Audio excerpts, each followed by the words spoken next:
दोस्तों, इन पिछले 72 घंटों में अगर कोई सबसे ज्यादा चर्चा में है तो वो और कोई नहीं बल्कि बागेश्वर धाम के पीठाधीश्वर पंडित धीरेन्द्र कृष्ण शास्त्री जी हैं। दरअसल दोस्तों, मध्य प्रदेश के छतरपुर के धीरेन्द्र कृष्ण शास्त्री जी पर अंधविश्वास फैलाने और शोषण का आरोप लगा है।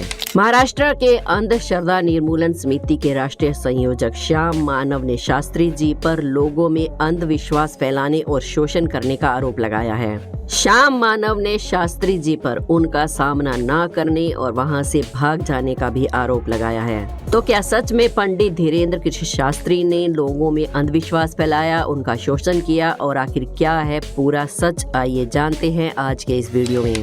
वीडियो शुरू करने से पहले अगर अभी तक आपने हमारे चैनल अनोखी दुनिया को सब्सक्राइब नहीं किया है तो जल्दी से कर लीजिए और कमेंट्स में जय श्री राम जरूर लिखें। आज के बदलते समय के साथ देश में आध्यात्मिक शक्ति का आधार भी बदल रहा है। जहां भक्ति काल में संतों के हाथ में संगीत और वाद्य यंत्र देखने को मिलते थे, वहीं अब इंटरनेट क्रांति के बाद सोशल मीडिया पर कई तरह के बाबा आ गए हैं। कुछ बाबा तो उपाय के नाम पर समोसे और रसगुल्ला खाने को कहते हैं तो कुछ अपने आश्रम में ही बुला लेते हैं। पर इस तरह के सभी बाबा आज जेल की हवा खा रहे हैं। लेकिन वो कहते हैं ना कि दूध का जला छाछ को भी फूंक फूंक कर पीता है। ऐसे में ही लोगों ने इन बाबाओं के जेल में जाने के बाद दूसरे बाबाओं पर विश्वास करना बिल्कुल बंद कर दिया है। और अब तो हालत ये है कि बाबा या आचार्य नाम सुनते ही लोग सबसे पहले उसे शंका की दृष्टि से देखते हैं और इस समय हमारी मीडिया का तो सबसे अहम रोल रहता है।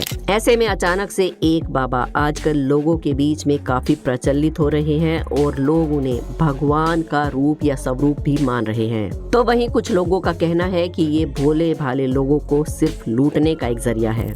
ये संत कोई और नहीं बल्कि बागेश्वर धाम के पीठाधीश्वर श्री धीरेन्द्र कृष्ण शास्त्री जी हैं। इनकी बुंदेलखंडी भाषा लोगों को आजकल बहुत पसंद आ रही है। इनकी जमीन से जुड़ी हुई बुंदेलखंडी भाषा में हिंदुत्ववादी वीडियोस आजकल सोशल मीडिया पर खूब वायरल हो रही हैं। हिंदू विरोधी लगभग सभी मामलों में शास्त्री जी के सामने आए और हर विषय पर वो बेबाक अंदाज में बोलते नजर आए।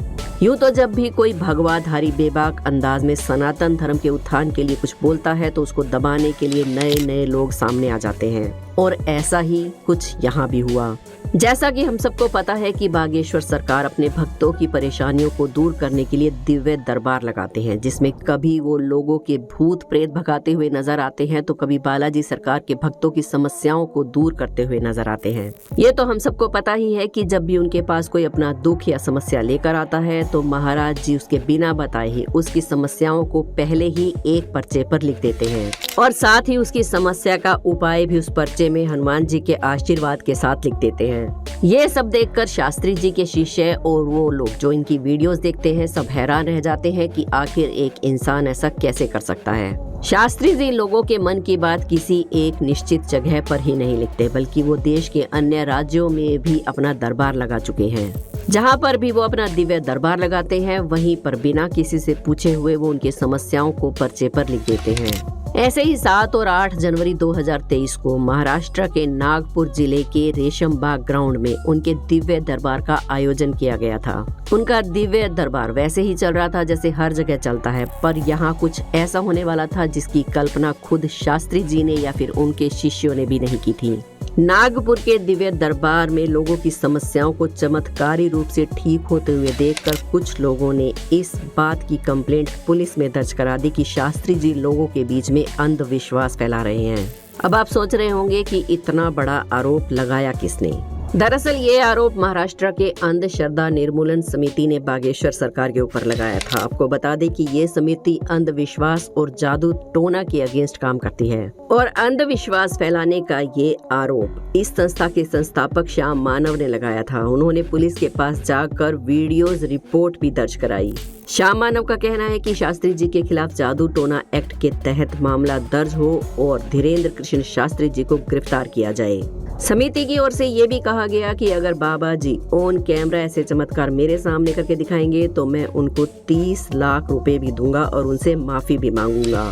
पर ऐसा कुछ भी नहीं हुआ, जिसके बाद समिति ने ये दावा किया कि शास्त्री जी उनका सामना नहीं कर पाए और वहां से भाग गए।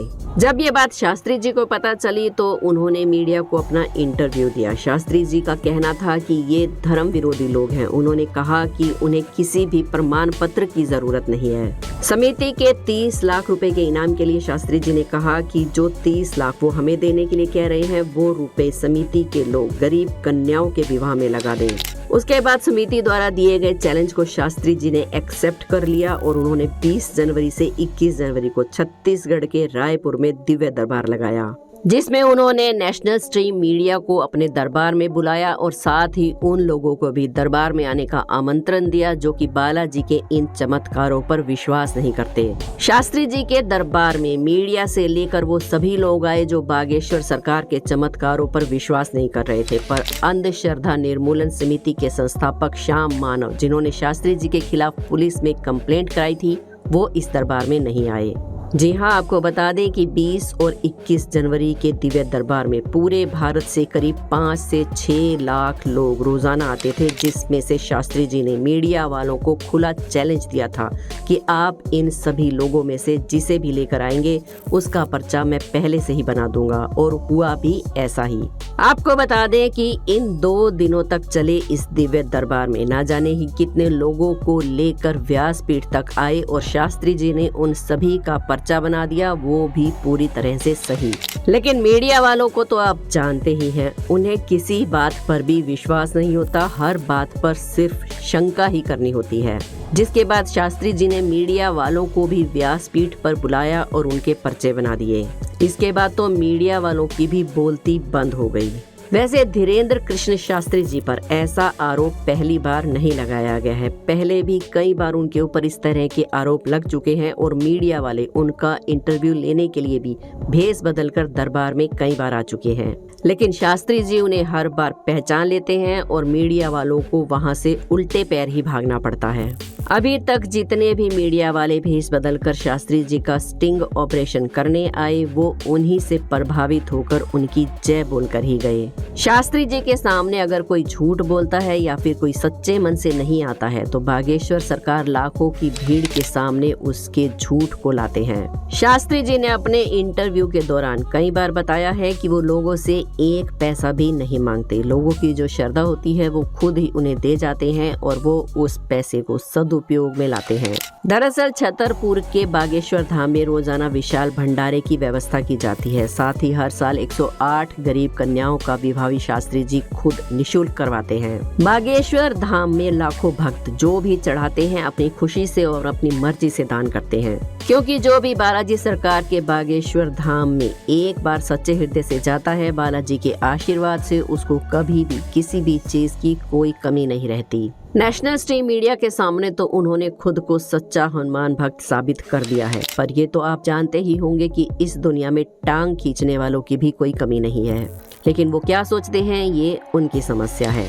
पर दोस्तों, आप क्या सोचते हैं बागेश्वर धाम के पीठाधीश्वर श्री धीरेंद्र कृष्ण शास्त्री जी के बारे में? अपने विचार हमें कमेंट बॉक्स में जरूर बताएं। उम्मीद करते हैं आज की वीडियो पसंद आई होगी। पसंद आई हो तो एक लाइक जरूर करें। हमारे चैनल अनोखी दुनिया को सब्सक्राइब करके बेल आइकन को प्रेस करना बिल्कुल ना भूलें। कमेंट्स में जय श्री राम जरूर लिखें। कल फिर मिलेंगे एक और वीडियो में। जय श्री राम।